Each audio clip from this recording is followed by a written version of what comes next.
Hi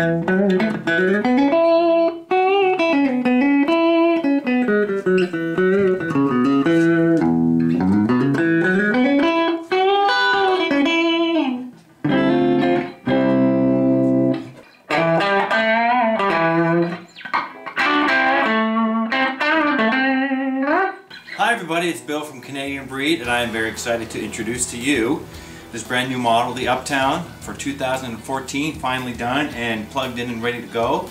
But I thought I'd take a few minutes and we talked about that. This is a chambered 14-inch wide body guitar with a 24 5/8 scale length. And there are quite a few custom appointments on this guitar. First of which is the body shape and design.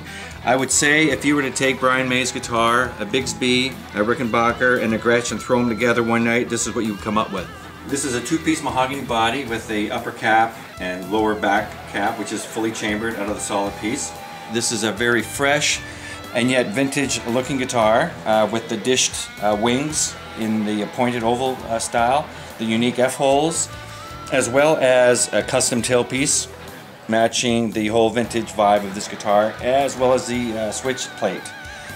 Initially it started with your typical disc, and as I got working with the design, I decided to go with this motif, kind of a 50s throwback. This is a 1/4-inch aluminum flat bar that I actually work with. There were different jazz tail pieces that were available, but they just didn't have the look I was going for, so I decided to design my own, and this is what I came up with. There will also be a Bigsby tremolo type version tailpiece as well, or just a standard Bigsby tremolo available with these models. Knob situation of 2 volumes and a tone. 4 volume controls the front pickup rhythm, and the middle volume here picks up bridge pickup, and just gives you a bit of an option to blend your pickups when you're in center position for both running. Otherwise you just run off your main volume and tone. And these pickups, the reason why I went with these type of pickup, or this type of pickup, is for the visual vintage look, obviously, but what I wanted to do was have the look, but also having the ability to wind it for a very vintage Filtertron tone as well, or going to a more hotter humbucker tone. So depending on what you're looking for tone-wise, that's something we can give you, whether it's the P90 or the Schel Trons. And I've added the foil under foil plate just below the screws, just to add just a touch of elegance to it. And it just works really well with the guitar. It looks great, they sound wonderful, and I'm really happy with them. The neck is a 24 5/8 scale length with oversized in-your-face diamond inlays and perloid binding. Rosewood fingerboard over a Spanish cedar neck. And the headstock continues along with the body design with the stepped idea, and the front top end of the headstock is not mirroring, but copying the front end of the body, which is a mahogany body in this case.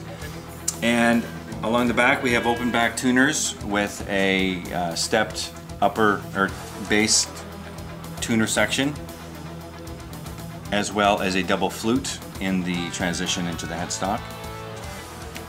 Finish is just a deep wine red to solid, just slightly opaque.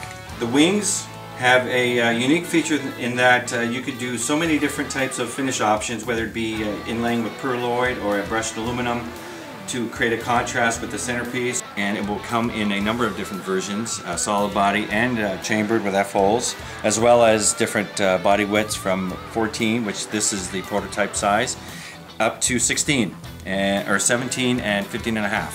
This guitar just overall has just an amazing visual presence that I think everyone so far is loving, and I'm real excited about it. And I have a bass version I'm building right now, and it's just a real fun guitar to play and build. Balance is really nice, and it's just a really cool guitar to have. The back also is carried through with a nice 50s kind of motif cavity cover.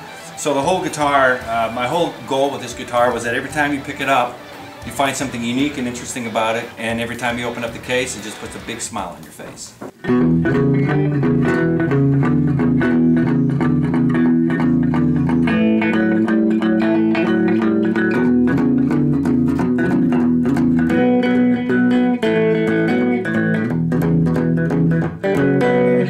Well, tried.